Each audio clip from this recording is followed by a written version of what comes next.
Okay, let's take a look at this question. The function t of x minus 0.642 minus 189 ln 1 minus x.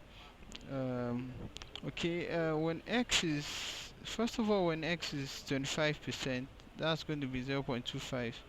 Okay, so what I've done basically is to put the function into a graphing calculator, to put the function into a graphing calculator and see how that uh, is going to work out. T of x is minus 0.642 minus this. So when x is 0.25, the value of t of x, the tax is going to be 53.7299. Alright.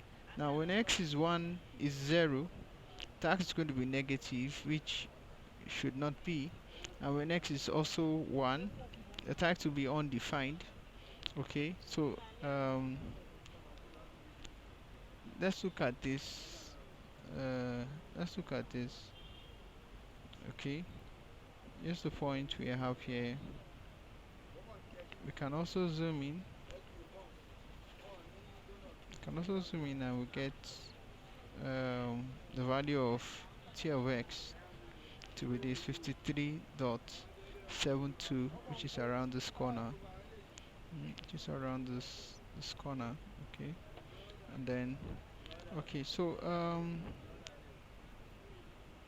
let's look at the question again. Explain why the equation is not valid for x equals 0 and x equals 1, which is what I've explained.